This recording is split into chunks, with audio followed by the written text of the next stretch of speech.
Assalamualaikum warahmatullahi wabarakatuh. Salam sejahtera bagi kita semua.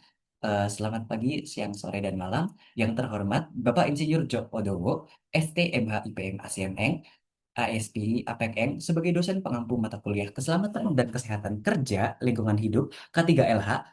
Pada kesempatan kali ini saya akan mempresentasikan materi terkait salah satu unit kompetensi ahli K3, yaitu menerapkan manajemen resiko K3. Tugas ini adalah untuk memenuhi tugas ujian akhir semester.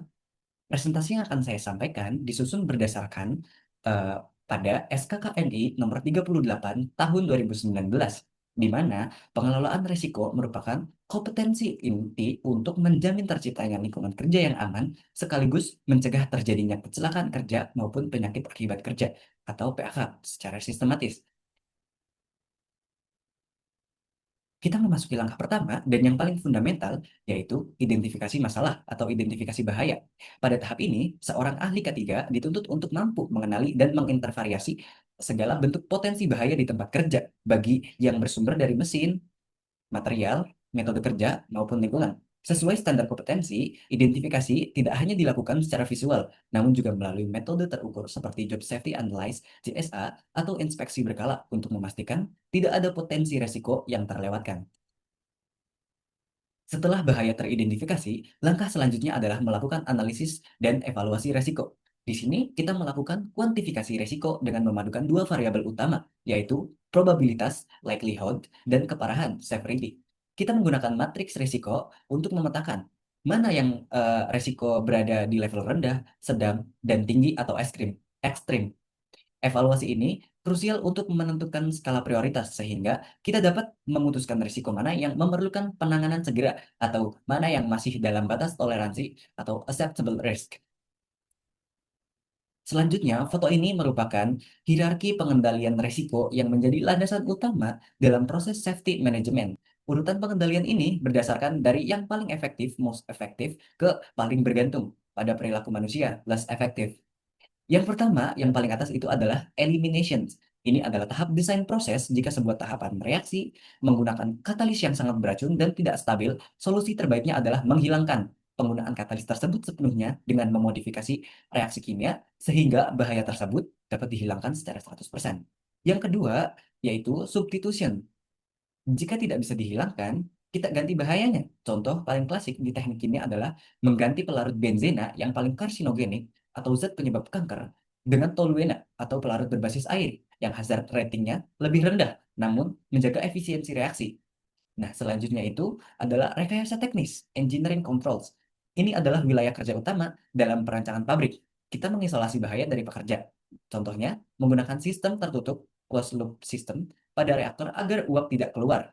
Memasang local exhaust ventilations, LEV, atau fume hood, lemari asam, untuk menyedot uap P3, serta memasang pressure relief valve pada bejana tekan. Nah, yang selanjutnya itu adalah pengendalian administratif atau administrative controls. Ini menyangkut prosedur di industri kimia. Ini wajib berupa pemahaman LDKB atau MSDS, Material Safety Data Sheet. Namun, menangani bahan pemberlakuan work permit atau area terbatas, confined space, dan rotasi kerja untuk membatasi durasi paparan zat kimia, NAB, APD. Yang terakhir adalah PPE atau penggunaan APD, Personal Protective Equipment.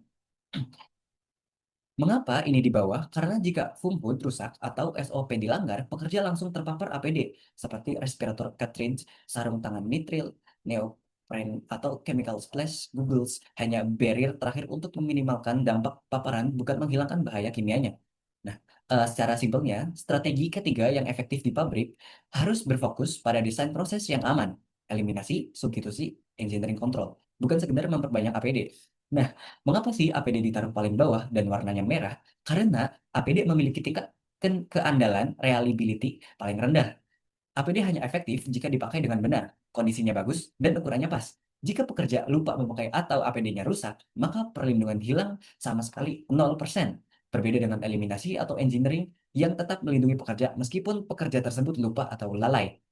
Nah, sebagai penutup, slide terakhir adalah tahap pemantauan dan tinjauan ulang. Manajemen risiko bukanlah hal kegiatan sekali jalan, melainkan sebuah siklus yang dinamis dan berkelanjutan, continuous improvement. Seiring berjalannya waktu, kondisi lapangan dan metode kerja dapat berubah yang memungkinkan muncul resiko baru.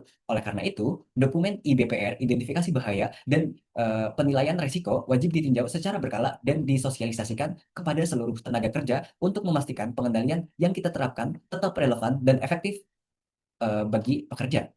Sekian presentasi yang dapat saya sampaikan mengenai manajemen resiko kesehatan dan keselamatan kerja K3. Terima kasih atas perhatiannya. Kurang lebihnya saya mohon maaf. Saya akhiri. Wassalamualaikum warahmatullahi wabarakatuh.